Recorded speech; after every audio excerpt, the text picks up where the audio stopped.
تمہارا پڑوسی جو ہے وہ اگر مدد مانگے تو اس کی مدد کرو، یعنی اگر پڑوسی تم سے مدد مانگ رہا ہے اور تم اس کی مدد کر سکتے ہو تو اپنے پڑوسی کی مدد کرو۔ لیکن اگر دنیاوی غرض نہ ہو اور دنیاوی لالچ نہ ہو تو ہم کسی مسلمان کی مدد کرنے کو تیار نہیں ہیں۔ اللہ کے رسول صلی اللہ علیہ وسلم نے فرمایا کہ اگر میرے پاس موقع ہو کہ میں مسجد نبوی میں اعتکاف کر سکوں اور میرا کوئی امتی میرے پاس آئے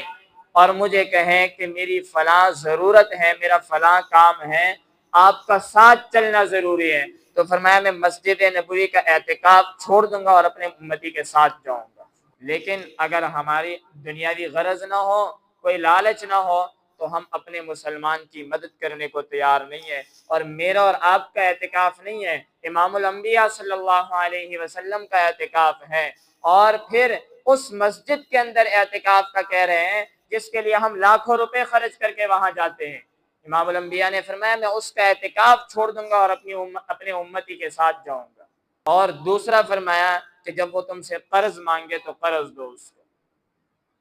اور علماء فرماتے ہیں کہ کسی کو صدقہ دینے کا ثواب 1 گنا ہے اور قرض دینے کا ثواب 18 گنا ہے۔ اور پھر اس کی وجہ لکھی کہ وجہ کیا ہے؟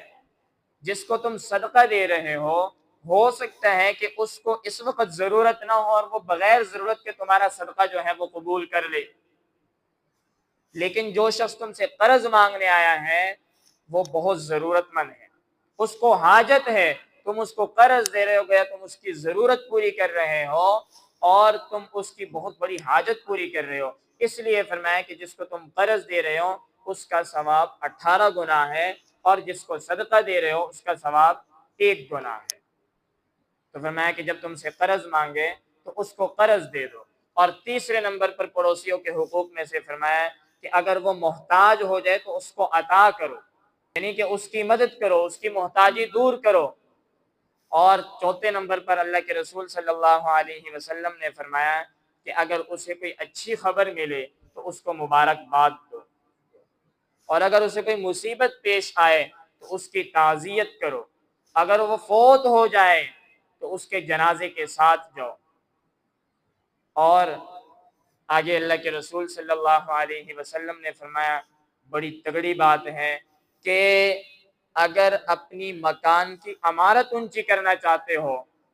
تو اپنی پڑوسی کی اجازت کے بغیر اپنے مکان کی عمارت اونچی نہ کرو۔ آج ہم میں سے کوئی پوچھتا ہے پڑوسی سے کہ میں اپنے مکان کی عمارت جو ہے وہ اونچی کرنا چاہ رہا ہوں، کیا آپ کی اجازت ہے؟ اس نے کیا کہنا ہے؟ اس نے کہنا آپ کا پیسہ ہے، آپ کا مکان ہے، جتنی مرضی اونچی کرو، لیکن مروت کا حق تو ادا کرے، پوچھے تو صحیح اس سے، اور اس کی اجازت کے بغیر کیوں اونچی نہ کرو؟ 2 وجوہات لکھی ہے۔ ایک تو یہ ہے کہ اس کے گھر میں آنے والی جو روشنی ہے، اس کے گھر میں آنے والی جو ہوا ہے وہ رک جائے گی، اور دوسرا اس کے گھر کا پردہ ختم ہو جائے گا۔